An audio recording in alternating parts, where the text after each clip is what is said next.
Next ہیں جی Abid Ali from اسلام آباد. وہ کہتے ہیں جی چودھری نثار بھی نون لیگ اور پی پی پی کے خلاف میدان میں آ گئے اور کہہ رہے ہیں یہ جو مبارکبادیں لے رہے ہیں ان کو مبارکبادیں لینے دے, ان کو اسی طرح جوتیاں بھی پڑیں گی. ہم نے تاریخ سے کچھ نہیں سیکھا, بدترین شکست کھانے والوں کو اقتدار سونپ کے قوم کی رائے کے ساتھ مذاق کیا گیا ہے. آپ کیا تبصرہ کریں گے؟ عابد علی صاحب اس میں کیا تبصرہ کروں؟ کوئی کسر میرے یاد ہم نام نے چھوڑی ہے نثار علی خان نے؟ اتنا ہے کہ بیسیکلی وہ پڑھا لکھا ایک خاندانی مہذب آدمی, اور جو بات کی ہے وہ اس کو ظاہر ہے نہ آپ ڈینائی کر سکتے ہیں نہ میں کر سکتا ہوں, اور جو انجام اس نے بتایا یہ تو میں کب سے اپنے طریقے سے مثلا میں مختلف طریقوں سے بیان کرتا رہا ہوں ان کے ساتھ. میں جو بات ہو رہی تھی نواز شریف آ رہا ہے تو میں کہہ رہا تھا وہ آنے دو اس کا بلف کال ہو جائے گا. بلف کال ہو گیا فارغ. اچھا پھر میں کیا کہا کرتا تھا, ابھی اس کے آنے کی افواہیں بھی نہیں تھی تو میں کہتا تھا نون لیگ اپنے انجام کو پہنچ گئی. یہ جون جولائی میں جلتی ہوئی ریت پہ پڑا ہوا برف کا بلاک ہے نون لیگ. اب یہ بلاک پگھل چکا ہے, وہ کیچڑ کوچڑ گہرا گاند کو تھوڑا سا پانی رہ گیا ہے, یا ہوا سکھا دے گی یا کوئی وائپر مارے گا غائب کر دے گا. اگلا الیکشن ہوا تو عوام نے آخری وائپر مار کے پانی بھی مکا دینا ہے. تو بات چودھری نثار کی ٹھیک ہے, اور وہ تو ان کو جانتے بھی ہیں بہت قریب سے. میں تو صرف ان کی حرکات اور ان کی پرفارمنس دیکھ کے باتیں کرتا ہوں.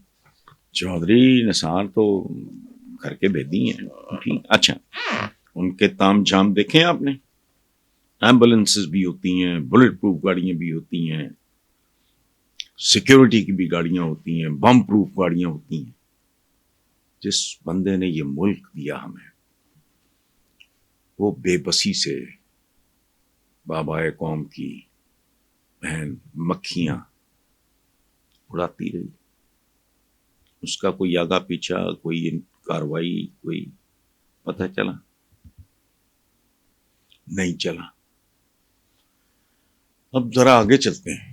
قائد ملت, دست راست, right hand main of Quaid Azam, دن دہاڑے لیاقت باغ کہتے ہیں یہ کمپنی باغ تھا. ٹوٹل انکوائری کیا تھی؟ کمپنی باغ کو لیاقت باغ کر دو. کدھر گئے قاتل, کون تھے, کیا سازش تھی, آگا پیچھے. اگر پیٹ نہیں بھرا تو آگے چلتے ہیں. وہ کیا ہے؟ ذوالفقار علی بھٹو کی پھانسی, جسے جوڈیشل مرڈر کہتے ہیں, عدالتی قتل. اس کیس کا حوالہ عدالت میں نہیں دیا جا سکتا. اس سے بھی آگے چلتے ہیں. اب بھی اگر پیٹ نہیں بھرا اور آگے چلتے ہیں. مرڈر, پہلے مرڈر اٹیمپٹ کراچی میں, پھر دن دہاڑے مرڈر کس کا؟ بے نظیر بھٹو کا. اب یہ تو ہو گئے انڈیویجولز. مجھے ایک بات بتائیں, کدھر ہے وہ حمود الرحمان کمیشن رپورٹ جس سے ہمیں شاید پتہ چلتا کہ ملک ٹوٹنے, دو لخت ہونے کے پیچھے حقیقت میں عوامل کیا تھے, لوگ کون تھے, ہوا کیا تھا؟ اب اگر اتنی بھیانک چیزوں کا کہ کوئی نتیجہ خیز نہیں ہوا تو کیا کمشنر اور کیا اس کی اوقات سرکاری ملازم. اور دوسری بات, اس نے ایسی کون سی بات کی ہے جو زبان زد عام نہیں ہے؟ عوام ہی نہیں, خاص بھی پولیٹیشنز بھی یہی رونا رو رہے ہیں جو ہر الیکشن میں ہوتا ہے. اس لیے سوال فاخر بھائی بنتا نہیں. اب چلتے ہیں آگے. علی جہاں زیب ہیں جی لاہور سے.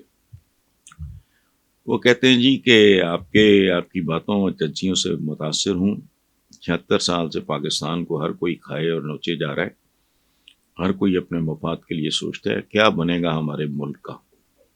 دل خون کے آنسو ہوتا ہے. 76 سال سے پاکستان کو ہر کوئی کھائے اور نوچے جا رہا ہے. ہر کوئی اپنے مفاد کے لیے سوچتا ہے کیا بنے گا ہمارے ملک کا. دل خون کے آنسو ہوتا ہے. اس ملک کے مرز وجود میں آنے کے کچھ عرصہ بعد محسن بھوپالی صاحب کا ایک شعر ہے، اس کا ایک مصرع کافی، منزل انہیں ملی جو شریک سفر نہ تھے، مائیں بہنیں بہویں بیٹیاں عوام کی اٹھائی گئیں، جوان بیٹے ان کے قتل ہوئے، جو بھی ماں کے پیٹ میں تھے پیٹ چا کر کے نکال کے کرپانوں پہ اچھالا گیا۔ تاریخ عوام کو آج تک کیا ملا؟ سو ہر کوئی کھائے اور نوچے جا رہا ہے، ہر کوئی نہیں کھائے اور نوچے جا رہا، چند مخصوص مراعات یافتہ جنہیں ایلیٹ کہتے ہیں، کہیں اس کو الیکٹیبلز کہتے ہیں، کبھی ان کو قائدین کہتے ہیں، کبھی ان کو رہنما کہتے ہیں، کبھی ان کو لیڈرز کہتے ہیں، وہ کھار نوچ رہے ہیں۔ عوام اگر ملک کو کھار نوچ رہے ہوتے تو اس طرح بھوکے مر رہے ہوتے ہیں۔ سو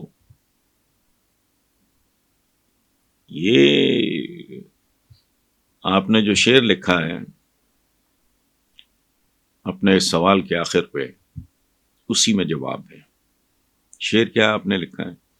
کب اشک بہانے سے کٹی ہے شب ہجراں، کب کوئی بلا صرف دعاؤں سے ٹلی ہے، میں تو جعلی مصنوعی منافقانہ دعاؤں سے تنگ ہوں، اور کئی بار کہہ چکا ہوں کہ دعا رٹ ہے، دعا کے پیچھے میرٹ ہونا چاہیے۔ یعنی ایک تہجد گزار مسلمان کسی غیر مسلم بیوہ کی زمین پہ قبضہ کر لے اور پھر مسلح پہ بھی بیٹھ جائے اور پھر دعائیں بھی مانگے، چونکہ کیس عدالت میں ہے اور جج اگر نکل آئے، اتفاق سے ممکن نہیں ہے لیکن اگر نکل آئے آنےسٹ، تو کیا اس کی دعائیں سنی جائیں گی؟ یہاں اگر وہ محاورہ فٹ بیٹھ جائے کہ وکیل کی کرنا ہے جی جج ہی کر لو، تو پھر اللہ کی عدالت میں کیا ہوگا؟ دعائیں نہیں، ہم نے دعاؤں کو مذاق بنا لیا ہے۔ اللہ خیر کرے گا۔ ہمارے اسلاف کی ہم تو ابھی چول کسی کھاتے میں نہیں ہے، بنو امیہ کا، بنو عباس کا عروج تھا بغداد پہ، اللہ نے نہیں رحم کیا، چونکہ حرکتیں نہیں تھیں ایسی۔